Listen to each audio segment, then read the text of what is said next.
Aspirasi Podcast. Selamat datang di Aspirasi Podcast yang pada kesempatan kali ini lagi-lagi episode spesial karena sebelumnya tidak pernah ada video, sekarang ada videonya. Oh, yeah. Dan kali ini kita bakal bahasin topik yang keren banget yang mungkin relate juga sama Sobat Aspirasi mengenai kesehatan dan gaya hidup nih ya. Karena kerap kali kita tuh pengen istilahnya gaya-gayaan, pengen pamer-pamer di sosial media, tapi malah berujung bahaya nih. Dan kali ini kita udah ada barengan sama Coach Steve yang bakal ngobrolin seputar dunia kesehatan. Selamat pagi, Mas. Selamat pagi. Selamat pagi. Siang sih sebenarnya, cuman tetap semangat dong. Pagi tetap ya, Mas ya. Sehat kabarnya, Mas? Sehat. Mantap ya, terjaga terus.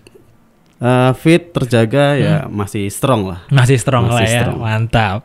Nah jadi Mas, kita di kesempatan kali ini mau ngobrolin atau panggil Coach aja kali ya. Ya boleh. Oke. Mas boleh, Coach boleh. Coach aja biar lebih berasa kita tuh lagi ngobrolin kesehatan olahraga gitu. Boleh. Biar semangat juga. Iya. Nah Coach, jadi pembahasan kita hari ini tuh kita mau ngebahasin seputar dunia kesehatan yang justru tuh sekarang tren-tren gaya sekarang tuh justru agak melenceng dari dunia-dunia yang bisa dibilang sehat gitu ya. Iya betul. Jadi banyak anak muda yang pengen jadi influencer, tapi yaitu kerjaannya review makanan, terus mungkin nongkrong di kafe-kafe, tapi nggak diimbangi dengan pola hidup sehat gitu ya. Nah, terus juga hal lain yang sekarang lagi banyak itu konten mukbang, Mas.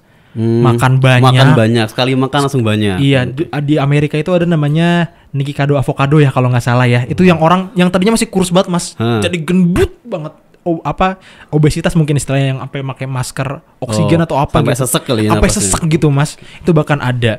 Dan itu mungkin tidak diimbangi dengan pola hidup sehat juga. Dan ini ada berita juga dari lifestyleokezone.com nih, bahwasannya Grita Agatha tuh ya, si Mbak Grita itu berat badannya tuh naik sampai 40 kilo, Mas. Buset. Karena pola hidupnya gitu. Nah ini kalau tanggapannya Mas terkait dengan mungkin pola hidupnya tidak sehat tapi trennya lagi kayak gitu, Mas, gimana tuh, Mas? Ya. Atau Coach ya, sorry. Mas lagi. Gak apa-apa, santai aja. Ya kalau dilihat dari case-nya era sekarang, terutama di era sosial media yang lagi kenceng-kencengnya nih. Jadi kan anak-anak, apalagi anak muda nih, jadi mereka berlomba-lomba untuk menjadi public figure. Kalau itu menjadi selebgram di TikTok atau di Twitter mungkin ya. Jadi mereka itu kayak berlomba-lomba menunjukkan, oh aku punya ini loh, aku udah kesini, udah ngerasain ini, udah ngerasain itu. Tapi tanpa mereka sadari pun, apa yang mereka konsumsi itu menjadi tabungan energi yang masih ditabung dan terus ditabung tanpa dikeluarkan. Nah, itu yang menjadi awal mula terjadinya kelebihan berat badan sampai obesitas. Gitu. Apalagi kalau tadi diceritakan ada kasus yang konten-konten mukbang, review makanan. Itu kan kalau dilihat dari kita dunia konten creator nih, kan nggak mungkin dalam satu hari itu cuman makan satu menu doang nih. Iya betul. Bisa satu kali visit itu bisa sama restonya dikeluarkan beberapa menu sekalian. Betul. Itu satu tim paling maksimal 5 orang. Nah itu kalau ada 5 menu mereka makan semua dalam satu resto. Kalau sehari visit 3 resto udah berapa kalori tuh yang mereka makan tuh. Betul. Terus kayak di era sekarang apalagi ada habis pandemi nih ya. Habis pandemi orang beberapa tahun terakhir di rumah aja. Orang gara-gara pandemi pun orang kelebihan berat badan pun prevalence itu naik banget sih. Dari jurnal-jurnal yang aku baca tuh efek pandemi itu gara-gara orang aktivitasnya kurang di rumah aja, otomatis kayak mereka tuh explore bikin makanan ini itu jadi konten juga. Iya dulu ada Dalgona Coffee dulu tren juga ya. Selama pandemi itu banyak tren makanan dan minuman tuh udah berapa kali tuh. Betul. Nah setelah itu pas case yang baru setelah pandemi selesai, orang banyak yang obesitas, kelebihan berat badan. Betul. Nah ditambah lagi orang habis di rumah aja, keadaan udah mulai normal. Nah barulah mereka keluar ke kafe, ke restoran segala macam, bikin konten makanan, visit ke sini ke situ. Nah itu dia penyebab awalnya orang kelebihan berat badan, pengennya kelihatan seneng-seneng, tapi mereka nggak sadar kalau itu sebagai awal mula masalah di kemudian hari gitu. Oke, tabungan energi yang nggak disalurkan dengan baik gitu Mas ya, bisa menyebabkan kelebihan berat badan. Nah mungkin yang banyak orang nggak tahu adalah dampak dari kelebihan berat badan, karena selama ini mungkin orang-orang yang kelebihan berat badan nggak ngerti maksudnya apa yang terjadi di tubuh dia, dampak buruknya apa. Nah kira-kira ada dampak apa sih Coach kalau boleh tahu? Kalau dari secara generalnya ya. Yeah. Jadi prevensi itu dibagi jadi orang yang kurus, underweight, terus normal, kelebihan berat badan, baru obesitas. Obesitas itu pun ada 2, ada obesitas 1 sama obesitas kedua. Oh, tingkatannya. Ada tingkatannya. Oke. Secara gejala pun kalau orang udah obesitas itu ada orang gini, ada 2 tipe. Ada mereka itu udah sadar kelebihan berat badan, ada yang sebenarnya kelebihan berat badan tapi nggak sadar. Nggak sadar itu karena mereka merasa sehat-sehat aja. Sehat-sehat aja, aku selama nggak ada sakit, nggak ada penyakit, meskipun berat badanku sekian, aku fine-fine aja. Iya. Ada juga orang yang merasa kelebihan berat badan, tapi dia mau secara sadar kelebihan berat badan, tapi nggak sadar untuk berusaha untuk menurunkan menjadi hidup yang lebih sehat gitu. Itu saya. Banyak case-nya itu seperti itu sebenarnya. Jadi kalau pada umumnya sih gejala-gejala yang umum ya, kayak misalnya sering terjadi celana mulai sesek, terus lingkar dada kalau buat cewek-cewek itu mulai sesek, celana nggak muat, gitu. Terus kayak kita lebih gampang capek, lebih gampang capek. Terus kayak mood itu lebih mood swing jadi, lebih terus kita kepercayaan diri tuh mulai berkurang, lebih insecure lagi, gitu sih. Nah itu kan mungkin dampak secara gejala-gejalanya ya Mas ya. Kalau mungkin apa ya istilahnya ya, dampak buruk bagi kesehatannya Mas. Bagi kesehatan. Kalau obesitas ini dampak buruk bagi kesehatan itu banyak sebenarnya. Karena obesitas itu adalah sindrom metabolik, itu salah satu pembawa penyakit seperti kayak penyakit jantung koroner, diabetes mellitus, terus hipertensi, stroke gitu. Kolesterol dan lain-lain. Kolesterol kayak profil lipid yang naik, nggak stabil gitu. Terus gangguan hormonal juga bisa. Cuma kayak cewek ya, buat cewek kalau yang obesitas itu cenderung secara menstruasinya tuh nggak teratur. Terus cenderung keputihan gitu. Itu dampak, dan semuanya penyakitnya kayak penyakit mematikan semua ya Mas ya? Ya karena di obesitas itu udah masuk komorbid kayaknya ya. Komorbid ya, jadi memang udah kayak penyakit bawaan. Betul-betul, jadi pasti ditempelin penyakit-penyakit lain juga gitu ya Coach ya. Oke, jadi sebahaya itu ternyata, dan penyakitnya tuh penyakit-penyakit yang luar biasa mematikan gitu Coach ya. Nah ini kalau tadi kita ngobrolin secara general ya, tadi juga Coach udah sedikit nyinggung gejala-gejala kalau misalkan perempuan, laki-laki gitu segala macam ya. Nah ini mungkin kalau spesifik dari laki-lakinya dulu nih terkait dengan kesehatan. Apalagi kalau laki-laki ini kan sekarang mungkin lagi trennya streamer yang main game 8 jam sehari, makannya mungkin nggak teratur, tidurnya juga nggak teratur. Nah ini kalau buat laki-laki ada dampak khusus nggak sih buat laki-laki terkait dengan kesehatan mungkin? Kalau dampak yang kayak jelaskan tadi itu, apalagi kayak teman-teman yang mungkin lagi streamer game online itu, karena kan secara aktivitas fisik itu mereka kurang banget. Parah Mas. Mereka cuma duduk main HP, kadang makan pun sambil main juga. Iya betul. Nah, dari situ pun mungkin dari 1, 2 tahun, 3 tahun ini mungkin mereka masih baik-baik aja. Tapi 5 tahun, 10 tahun ke depan kan efeknya itu pasti baru-baru kerasa. Dampak jangka panjangnya berarti. Kalau cowok itu lebih sering ke diabetes tipe 2. Terus misalkan kayak diabetes tipe 2 udah parah, pasti larinya nanti ke gagal ginjal. Oke. Sorry, boleh dijelasin nggak Mas? Bedanya diabetes 1 dan 2 itu apa? Kalau tipe 2 itu lebih ke toleransi glukosanya berlebihan. Kalau tipe 1 itu resisten insulinnya tuh yang kurang gitu.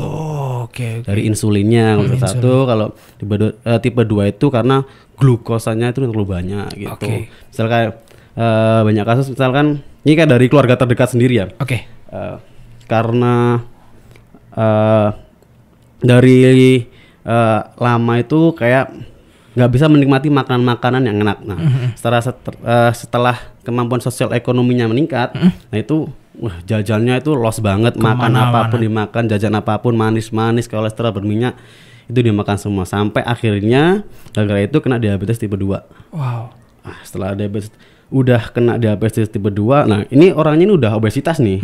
Akhirnya sampai kena diabetes tipe 2. Nah, setelah kena diabetes tipe 2 masih tetap bandel, kadang nggak bandel, kadang bandel, kadang nggak bandel. Nah, nggak konsisten gitu Mas. Nggak konsisten dan nggak disiplin juga. Itu. Nah, sampai akhirnya divonis gagal ginjal. Yang mengharuskan cuci darah. Itu orang ada yang bilang kalau udah cuci darah tuh umurnya nggak panjang soalnya, Coach. Ya, dibilang kayak gitu ya, umur Tuhan yang tahu. Tapi faktanya dari mulai vonis gagal ginjal dan cuci darah itu sampai akhirnya ya meninggal dunia mau nggak mau. Dan itu pun bener nggak sebentar, tapi dari situ kita bisa tarik benang merahnya nih. Betul. Dari apa yang habit kita yang dulu, akhirnya efeknya kedepannya jangka panjangnya itu kelihatan banget gitu loh. Dari yang hidupnya biasa-biasa aja, normal, nggak ada masalah, nggak ada gangguan kesehatan, dari gaya hidup yang nggak sehat, menimbulkan banyak sekali gangguan kesehatan, sampai itu gagal ginjal, harus cuci darah, dan dia meninggal dunia. Jadi memang luar biasa banget ya dampak, terutama buat cowok gitu ya. Apalagi yang suka main game berhari-hari. Warnet juga sekarang ya itu buka 24 jam, nyediain paket malam juga.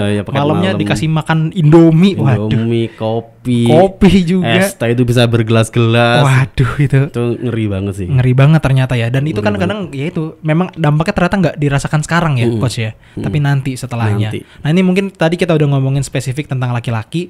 Kalau perempuanan nih, Coach. Kalau perempuan Ijal sendiri kurang paham sih, maksudnya kegiatan apa yang biasa dilakukan perempuan. Mungkin karena ini kali ya, kalau perempuan tuh biasanya tuntutan kerjanya nggak terlalu banyak, sehingga mungkin banyak leha-leha di rumah dan segala macem, ngerasa makanan terpenuhi, tidur lagi, makanan terpenuhi, tidur lagi. Nah, kalau dari perempuan sendiri secara spesifik mungkin dampak kesehatannya ada nggak, Coach?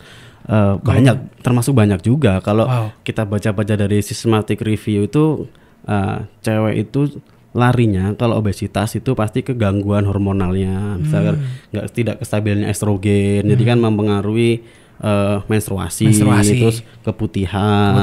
Terus kalau cewek itu lebih rentan terkena osteoartritis tuh. Apa itu, Mas? Pengapuran sendi.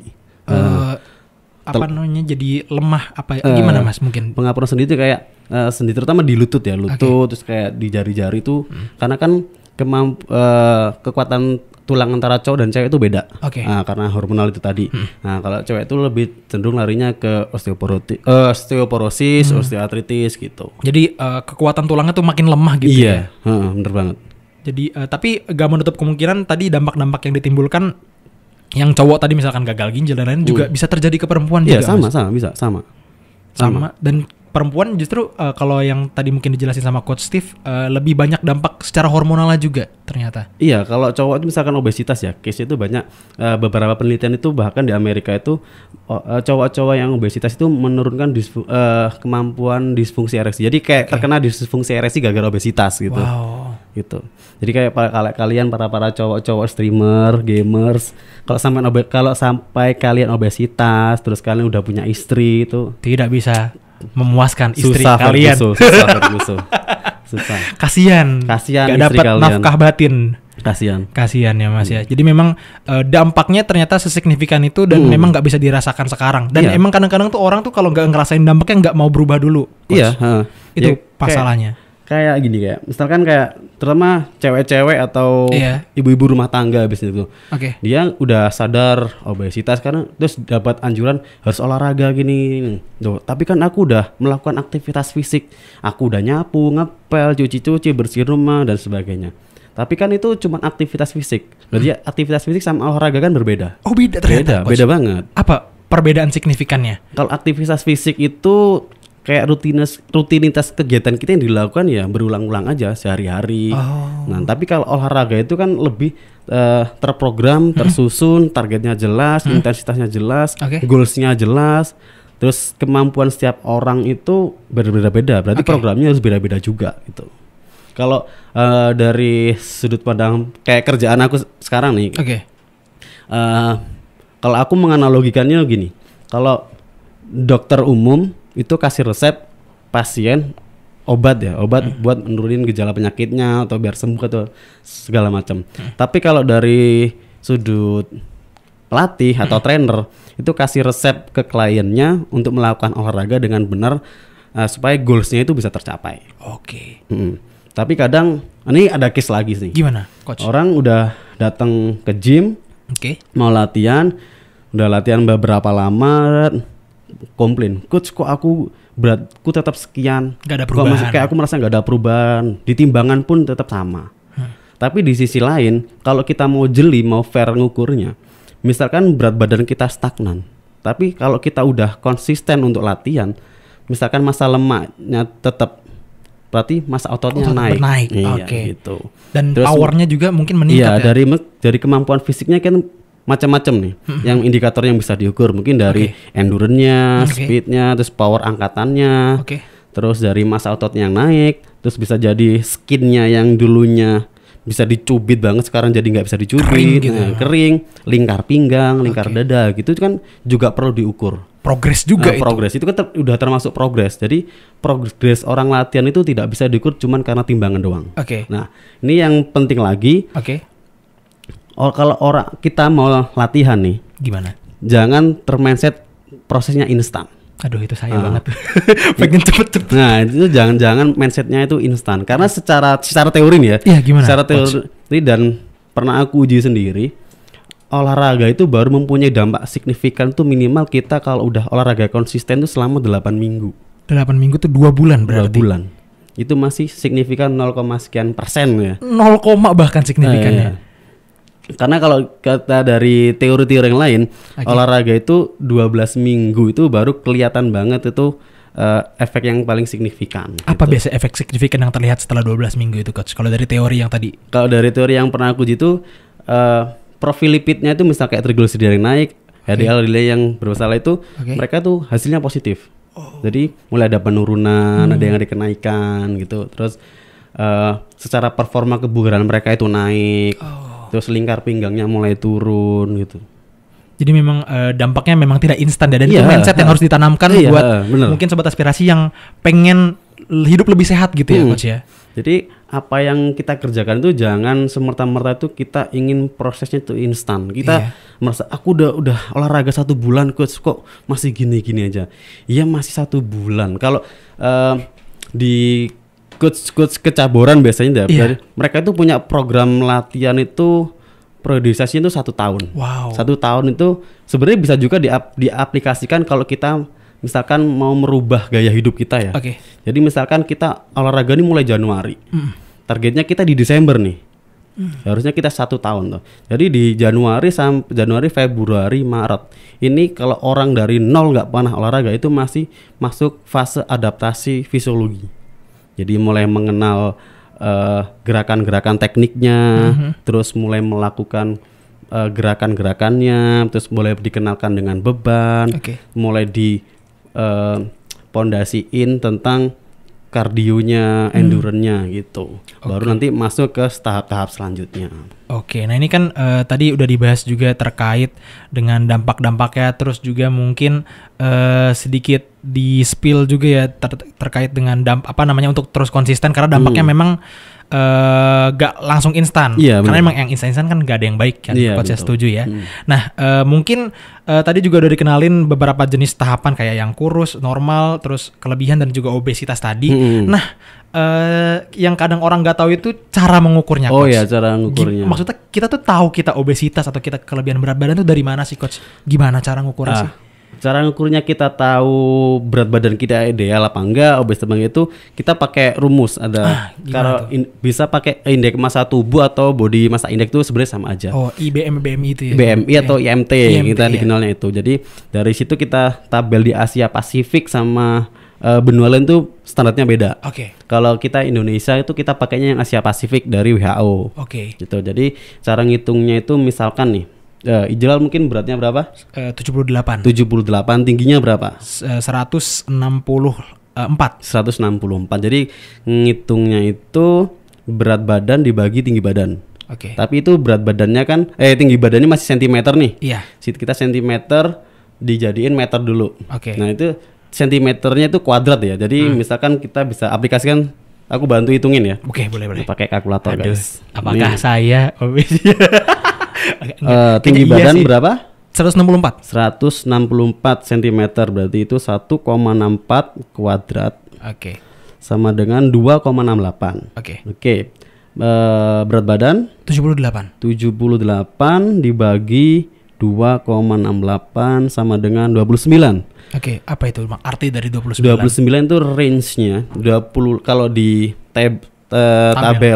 tabel WHO nih tentang BMI atau IMT 25 ke 29 itu adalah obesitas tingkat 1. Ngeri. Ngeri kali. Umurnya masih berapa? 21. Ya ampun, 21 ya tahun udah obesitas. Aduh. Padahal kalau di beberapa teori juga menyebutkan prevalensi orang kena obesitas di umur 30 sampai 50 tahun itu lebih tinggi daripada umur 20 sampai 30 tahun. Bayangkan kalau kita umur 20-an tahun udah mengalami obesitas, kalau kita tidak mau merubah gaya hidup kita, bagaimana kita di umur 30 sampai 50 tahun ke depan? Oke. Dampaknya pasti luar biasa. Dampaknya pasti luar biasa. Alhamdulillah. Alhamdulillah. Jangan sampai kayak gitu maksudnya. Ini maksudnya udah obesitas nih. Udah tingkat 1 berarti. Tingkat 1. Coach. Ini kalau aku boleh tanya balik nih. Boleh. Selama ini mungkin di berat badan 78 atau 70 atau 78, apa yang Ijlal rasakan? Berat sih. Berat. Tumpuan kaki berasa nggak sekuat dulu. Jadi kayak kalau jalan tuh gampang capek. Jogging tuh nggak bisa beberapa kali nyoba buat jogging nggak bisa lama-lama, nggak bisa jauh-jauh. Olahraga cepet ngap. Kayak gitu sih paling. Kalau misalkan dicoba buat olahraga tuh selalu sulit. Karena capeknya jadi double gitu, Coach. Pernah mengalami gangguan tidur nggak, kayak insomnia gitu? Nggak pernah sih kalau sampai gangguan tidur. Itu gimana, Coach? Maksudnya berarti ada implikasi bisa ke sana? Iya, bisa. Wow. Karena itu tadi orang obes itu kan kadang orang biasanya normal jadi nggak normal tuh. Oke. Jadi misalkan kita kerja jantung, kita kasih contoh jantung. Oke. Kita biasa dengan kerja jantung, katakanlah bebannya cuma 50 kg. Terus jantung kita yang bisa jadi 50 kg dikasih beban kerja yang 100 kg. Nah, otomatis kan kerjanya dia kan 2 kali lipat lebih berat. Betul, Coach. Itu berarti pada akhirnya mungkin bisa bikin ngap dan insomnia dan segala macam gitu, Coach ya. Otomatis kan kardiovaskular kita juga kerjanya lebih berat nih kalau beban tubuh kita lebih berat juga. Itu tadi berarti cara ngitungnya, sorry Mas, rumusnya gimana? Nah, rumusnya itu dicatat ya. Jadi catat, guys. Ini kadang simple tapi kadang orang banyak nggak tahu. Iya. Padahal sebenarnya gampang. Kalau aku ngitungnya gini. Gimana? Misal tipsnya nih. Okay. Tips, jadi misalkan beratnya tadi 78. Oke. 78 kg sendiri dulu nih. Kita urus yang tinggi badannya dulu. Tadi berapa? 64. 164 cm. Kita jadiin 1,6 itu satuannya meter, dan kuadrat tadi 1,64 kali 1,64 itu hasilnya berapa? Nanti tinggal dibagi dari berat badan tadi yang 78 dibagi hasil perkalian 1,64 kuadrat itu di hasilnya berapa. Nah, kalau misalkan katakanlah hasilnya tadi kayak 29, kita tinggal lihat tabel di WHO tadi untuk Asia Pasifik itu berapa. Nah, nanti di situ udah kelihatan golongannya itu mana. Obesitas 1, 2, kelebihan berat badan, normal apa underweight. Oke, berarti begitu ya cara ngitungnya ya. Nah, ini mungkin bisa diaplikasikan dan mungkin bisa jadi capaian target juga. Bisa maksudnya berangkat dari BMI tadi gitu ya, Coach ya. Betul. Nah, itu kan jadi udah dikasih tahu ya gimana cara menghitung kira-kira kalau kita obesitas ataupun kondisi badan kita tuh dalam kondisi apa gitu bisa dihitung ya ternyata ya. Iya, bisa. Nah, ini kalau misalnya kita boleh lanjut lagi ya, Coach ya. Kalau kita kerja di dunia entertain gini kan ya. Nah, itu kan pasti ada aja tuh suka endorse masuk tadi ya udah kita jelasin ya. Tadi Coach juga udah bilang kalau misalkan mungkin 3-4 tempat makan kita datengin. Belum lagi kalau di UB Radio ini juga ada program YouTube Jajal Kuliner juga. Itu pasti kayaknya program makan-makan ya. Betul. Ini aku juga udah pernah ngejalanin dan pasti kalap, Coach. Oh iya, pasti kalap. Kapan lagi gitu kan? Iya, kapan lagi dan pasti habis gitu. Apalagi kalau kita segmennya anak kos kasih program gitu ya. Senang sekali, Coach. Nah, itu kira-kira tetap bisa juga nggak ya buat tetap hidup sehat dan terus jaga pola makan gitu?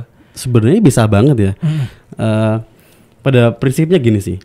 Kalau apa yang kita masukkan berarti itu apa yang kita keluarkan. Oke. Berarti kalori yang masuk sama dengan kalori yang keluar. Harusnya seperti itu. Gitu. Misalkan, ini dalam satu hari kita bisa menghabiskan, kita masuk 1000 kalori. Oke. Padahal harusnya kita bisa mengeluarkan juga 1000 kalori juga. Harusnya itu. Paling enggak setidaknya, misalkan kita memasukkan dalam satu hari itu 1000 kalori, berarti kita harus mengeluarkan besoknya 500 kalori, besoknya 500 kalori. Setidaknya walaupun ada surplus energi itu nggak masalah, tapi jangan terlalu banyak. Terlalu banyak itu yang masalah. Yang jadi masalah kan kalau terlalu banyak. Nah, tapi kalau kita mau, misalkan sehari ini kita liputan nih sampai kalori yang kita masukkan 2000 kalori nih katakanlah gitu. Berarti kan besoknya kita tuh punya utang untuk mengeluarkan kalori juga. Kalau kita mau hidup sehat gitu.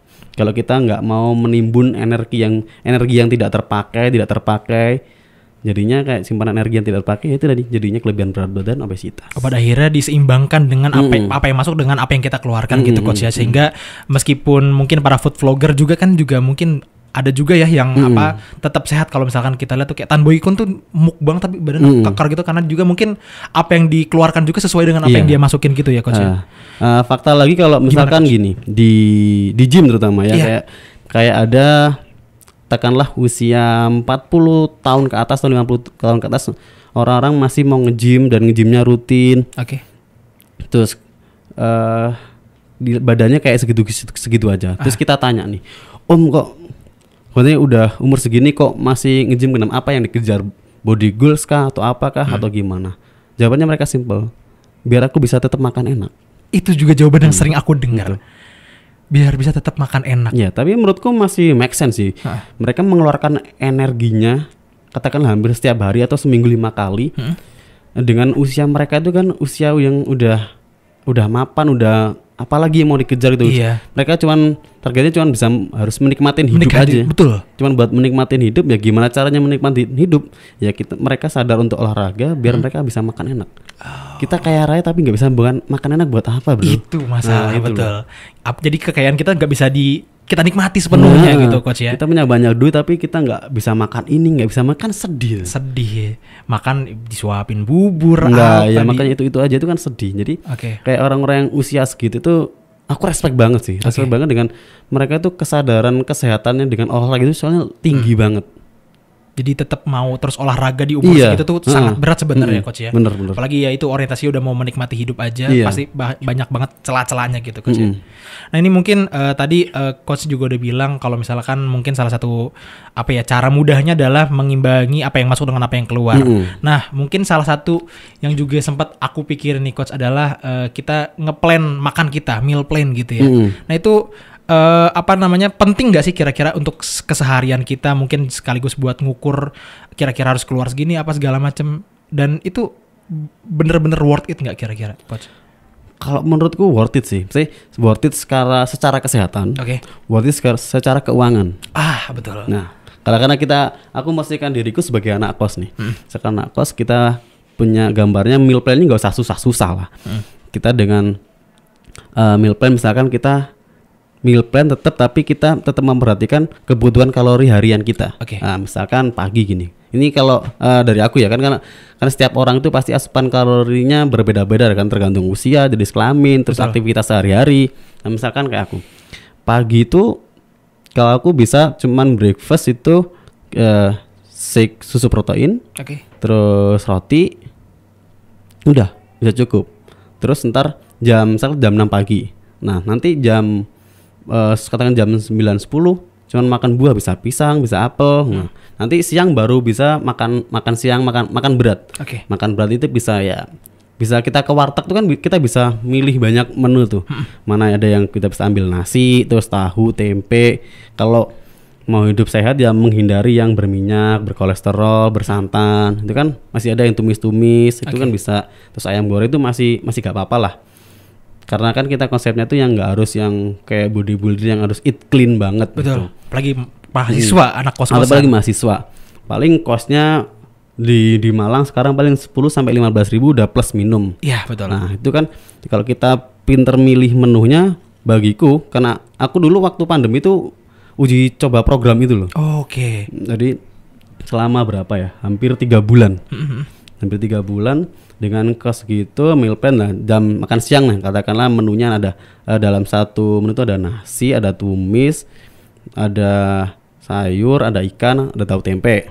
Nah, ntar jam 3 kita bisa snacking lagi nih, bisa 1-2 lembar roti atau bisa cuman 1 buah, 2 buah. Nah, baru nanti malam baru makan lagi. Atau kalau aku dulu pasti kalau maksimal tuh jam 7 malam atau jam 6 sore itu udah makan. Itu paling kalau misalkan aku hitung kosnya dalam satu hari secara rupiah nih, untuk ukuran anak kos itu paling sekitar 30-50 ribu itu udah lebih dari cukup untuk makan, menurutku udah enak. Iya. Tuh. Dan itu ternyata maksudnya kadang-kadang orang berpikir mahal buat pola hidup sehat, ternyata nggak semahal itu ya. Iya, kalau menurutku lebih mahal kalau kita biaya untuk menangani setelah adanya gejala kesehatan. Sakit. Iya, kalau udah sakit tuh baru mahal mengobatinya gitu coach ya. Tapi kalau kita mahal untuk kesehatan kita sendiri tuh menurutku lebih worth it sih daripada kita keluarkan uang buat rumah sakit gitu. Betul banget. Nah, tadi juga sebelumnya ini dijelasin juga kalau misalkan kalori harus berimbang dengan apa yang dikeluarkan. Yeah. Nah, masalah yang sering terjadi di mahasiswa adalah sulit mencari waktu untuk mengeluarkan apa yang sudah didapatkan gitu ya, secara efektif gitu. Mungkin sibuk kuliah atau kemanitian ataupun yang lain-lain. Nah, itu kira-kira tips olahraga yang tepat untuk orang-orang sibuk. Sebenarnya kan kalau menurut aku pribadi kayaknya kendalanya mager aja sih ya. Cuman mungkin barangkali ada tips buat orang sibuk gitu, kira-kira gimana coach? Kalau tipsnya buat jadi konteksnya kan nyempetin olahraga sebenarnya kan. Kalau kita bicara sibuk kan, sesibuk-sibuknya kita tuh misalkan kita kerja pun nggak 24 jam kita kerja. Betul. Kita kerja pun paling office hour itu 8 jam. 8 jam. Kita sparing waktu buat olahraga itu paling nggak 30 menit sampai 1 jam itu lebih dari cukup sebenarnya. Tiap harinya. Berarti kan katakanlah, soalnya kalau di gym itu kan di gym tempatku itu bukanya jam 5 pagi. Wow. Sampai jam 9 malam. Jadi orang-orang yang sadar akan kesehatan itu, mereka itu gymnya tuh before office atau after office. Iya. Jadi misalnya mereka tuh gym, katakanlah kantor jam 8. Mereka jam 6 itu udah di gym sampai jam 7. Jam 7 mereka berangkat langsung ke kantor. Atau mereka dari kantor pulangnya langsung ke gym, dari gym baru pulang ke rumah. Katakanlah kalau jam-jam kantor ya. Tapi kalau menurutku bagi mahasiswa, teman-teman mahasiswa nih, jamnya itu kan lebih fleksibel kan. Harusnya. Kadang kan ada kuliah cuman pagi sampai jam 9 doang. Betul. Ada lagi siang. Iya, sering kali. Tapi buatku apalagi kalau mahasiswa UB nih, harusnya mahasiswa UB itu udah difasilitasi ada sport centernya. Betul. Sport centernya nih. Kalau aku menjadi mahasiswa UB nih, misalkan aku ada kuliah jam 7 sampai jam 10. Aku jam 11 aku pasti ke gym. Wow. Jam 11 paling jam 12 nanti ada kuliah lagi siang, balik lagi. Daripada balik ke kos nggak ngapa-ngapain. Betul. Ya mending kan kita ke gym tuh. Betul. Dari kampus deket, udah ada fasilitas. Betul. Mungkin harga gymnya lebih masuk akal untuk kantong mahasiswa. Iya betul, karena mungkin ada subsidi juga dari sana ya. Nah, tipsnya sih kalau kita nggak sempat-sempatnya ke gym, kita bisa olahraga di rumah aja, bisa di kamar aja. Olahraga apa yang bisa dilakukan di kamar ataupun di rumah, tapi efektif coach?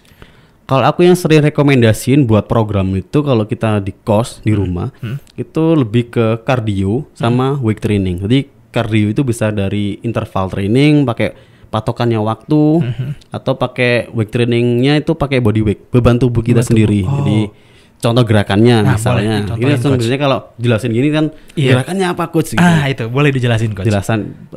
Contohnya nih. Misalnya kayak beban tubuh kita sendiri. Kita bisa push up. Dari push up itu bisa macam-macam. Ada jenisnya push up biasa, diamond push up, terus dog push up, macam-macam. Terus ada squat, model latihan kaki, ada squat, ada lunges, itu bisa. Terus ada sit up. Terus ada leg up, ada crunch, terus dari Russian twist, dia kan diputar-putar. Dari situ sebenarnya kalau minimal durasi 30 menit aja pun itu lebih dari cukup daripada nggak sama sekali. Betul. Gitu. Yang penting daripada nggak sama sekali itu 30 menit udah cukup. Kalau bisa ya paling nggak 1 jam lah. 1 jam itu target ya kalau bisa ya. Kan sebisa di atas mungkin 30 menit ke atas itu baru pembakaran itu lebih maksimal lagi. Gitu. Jadi memang sebisa mungkin sejam ya, kalau emang benar-benar nggak bisa setengah jam juga. Iya 30 menit lah lebih dari cukup daripada nggak sama sekali. Nah tadi mungkin udah dikasih tahu sama Coach Steve kiat-kiatnya. Nah menjaga konsistensinya nih Coach, gimana caranya? PR juga soalnya nih. Kalau misalnya konsistensi itu lebih ke mindset sih ya. Mindset motivasi juga. Mindset motivasi terus sama ini sih. Kalau misalkan kita mau konsisten itu kita rubah pola pikir kita, olahraga itu adalah kebutuhan kita selain papan dan makan. Kalau kita udah menyadari olahraga itu adalah kebutuhan kita selain makan, berarti gak sesempatnya kan kita harus sempetin. Kalau kita makan kan karena kita karena kebutuhan kan kita gak sempat makan, udah kerasa lapar, ya kita harus makan. Kalau olahraga dimasuki jadi kebutuhan yang harus, kita nggak olahraga, kita sadar ya udah aku sempetin olahraga nih karena olahraga ini adalah kebutuhan aku gitu. Jadi memang harus di mindsetkan untuk jadi kebutuhan primer. Bener. Nah ini mindset baru sih, maksudnya ternyata kalau misalkan kita bandingin dengan ya itu makannya itu sendiri, ya harusnya juga diimbangi juga coach ya. Iya, harus bener. Karena kita kalau mau makan banyak berarti kita harus olahraga. Kita mau makan enak kita harus olahraga. Jangan kita mau makannya banyak, makannya enak-enak kita nggak mau olahraga. Oke lah 1-2 tahun kita masih seger-seger aja nih. 3 tahun selanjutnya siapa yang tahu? Soalnya misalkan teman-teman di usia aku nih, udah ada yang kolesterol, ada yang asam urat, padahal belum ada 30 tahun. Iya. Tapi secara aku survei secara mandiri nih, teman-temanku ada yang asam urat, kolesterol, ada yang hipertensi, terus ada yang udah ada mendekati gejala diabetes. Dan itu mungkin gejala apa yang menjadi penyebabnya itu justru dilakukan di umur-umur mungkin seperti aku sekarang ya, Coach? Iya. Karena aku menyadari ya, karena kalau di dunia apalagi di entertainment terus di kampus kita tuh habit entertain itu terlalu banyak daripada habit untuk kesehatan kita sendiri. Mungkin kita nongkrong ke sana, ketemu teman ini, ketemu teman itu, nongkrong lagi, makan lagi, ngopi lagi, nge-es lagi, milkshake lagi. Nah, itu kan kayak apa ya? Kita menabung terlalu banyak di dalam tubuh kita, tapi kita nggak pernah gunain, kita nggak pernah pakai, kita nggak pernah keluarin gitu. Karena kan kekuatan tubuh dan organ manusia kan beda-beda nih. Betul. Ada yang mereka kuat sampai 40 tahun nggak ada gejala apa-apa nih. Ada yang 30 tahun udah ada gejala-gejalanya. Ada 50 tahun baru ada gejala-gejalanya. Tapi kalau sedini mungkin kita menyadari bahwa pentingnya untuk menjaga tubuh kita itu adalah investasi, kita pasti akan berusaha menahan untuk tidak disiplin dalam hidup sehat. Jadi memang motivasinya harus dibangun, mindsetnya dipikirkan. Itu tadi mungkin investasi jangka panjang buat hidup kita. Mungkin nanti juga bakal lebih kepikiran kalau nanti mungkin punya anak istri apa segala macam gitu ya Coach ya. Jadi motivasi juga itu. Karena gini ya, kalau kita program mau latihan apa aja, teorinya apa aja kita cari di internet tuh banyak YouTube banyak. Tapi yang paling susah kan kita mencari mindset kita sendiri untuk menyadari bahwa kita tuh butuh loh untuk melakukan ini. Itu yang paling susah. Itu terkadang yang tidak terbesit gitu ya Coach. Kalau lingkungan Coach kira-kira mempengaruhi nggak? Iya. Lingkungan kalau kita itu kan faktornya bisa karena faktor lingkungan masuk nih, terus ada genetik, terus ketidakdisiplinan tadi itu karena kurangnya aktivitas fisik. Kalau faktor lingkungan itu kita pandai-pandai menjaga. Nah balik lagi kalau faktor lingkungan kan kita misalkan kita udah mulai hari pertama besok diet, udah diet dari pertama kita datang kantor, guys di situ ada resto baru, ada tempat kopi baru. Kesana coba. Waduh, kita tergoda langsung. Kita mau nggak ikut berangkat ya masa di kantor sendirian. Gak enak juga nggak ikutan. Gak enak juga. Ya udah akhirnya ikut. Mau awalnya mulai gaya makan yang sehat nih, jadinya nggak jadi nih. Karena itu tadi faktor lingkungan. Jadi misalkan faktor lingkungan emang berpengaruh, tapi balik lagi misalkan kita pendirinya kita teguh nih ya, kita gak bakalan tergoda sih. Prinsip harus kuat. Oke. Nah ini tadi mungkin udah dikasih tahu dan dijelasin beberapa kiat yang semoga bermanfaat buat kamu. Nah ini mungkin yang udah terlanjur obesitas seperti saya tadi Coach juga udah mulai mengidentifikasi, ada saran nggak atau mungkin kiat-kiat untuk mungkin bisa turun atau mengurangi atau bisa pulih kembali, itu kira-kira seperti apa Coach? Untuk kalian yang udah terlanjur obesitas atau kelebihan berat badan, bagiku tidak ada kata terlambat untuk berubah. Tidak ada kata terlambat untuk berubah guys. Jadi tipsnya kalian harus benar-benar menyadari bahwa bahayanya obesitas dan kalian harus benar-benar menyadari bahwa olahraga dan hidup sehat itu adalah suatu keharusan. Menyadari olahraga dan hidup sehat itu keharusan. Dan itu harus kalian masukkan dalam kebutuhan hidup kalian. Dan tipsnya nih buat kalian yang udah terlanjur, jadi mulailah kalian menata mindset kalian, mulai introspeksi diri kalian, bahwa kalian tuh mau sampai kapan seperti ini. Kalau kalian tubuh kalian sehat, bugar kan pasti banyak goals yang bisa kalian gapai dengan maksimal. Betul. Itu. Terus ya mulailah olahraga, mulailah menjaga makan.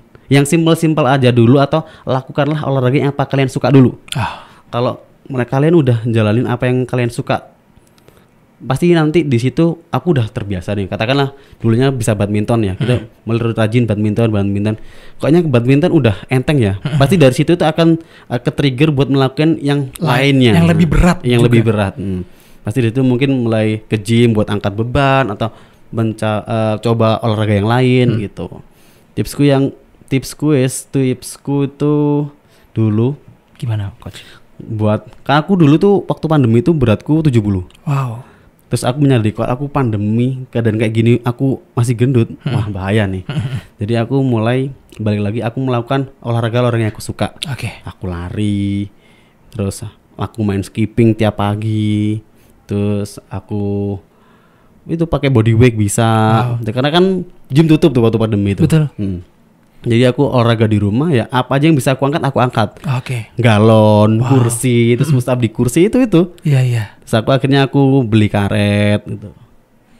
Jadi yang pertama mungkin jaga mindset, jaga makan, jaga olahraga. Iya, Oke, luar biasa. Dari Coach Steve, terima kasih banyak Coach atas banyak insight dari Coach Steve. Karena ini mungkin juga sangat bermanfaat pastinya ya buat Sobat Aspirasi dan saya pribadi juga. Apalagi tadi sudah istilahnya dihitung-hitung ternyata obesitas tingkat 1. Nanti mungkin kalau misalkan ada yang mau kepo Coach Steve bisa kunjungin di mana? Sosial media, TikTok, Instagram mungkin Coach? Oke, buat kalian yang akan nonton video ini atau podcast Aspirasi ini, kalian kalau mau konsultasi atau sharing online bisa banget ke Instagramku TikTok, Instagram di @stevianap. TikToknya juga sama. Di itu ya, dicantumin ya editornya. Jangan lupa di follow. Nah mungkin barangkali ada yang mau tanya-tanya juga silahkan, kata Coach Steve sudah dipersilahkan. Barangkali ya bisa sharing-sharing dan mungkin bisa latihan bareng juga bisa Coach ya. Boleh banget. Dan itu tadi obrolan kita seputar dunia kesehatan dan sharing-sharing seputar kesehatan juga ya Coach ya. Nah buat kamu yang barangkali mau dengerin Aspirasi Podcast, caranya gampang banget. Tinggal kamu dengerin via Anchor, via Spotify, dan via Noise nih Sobat Aspirasi. Dan kamu jangan lupa buat follow sosial media kita, ada di Instagram dan TikTok di @aspirasipodcast. Sampai jumpa di episode berikutnya. Dadah. Bye-bye.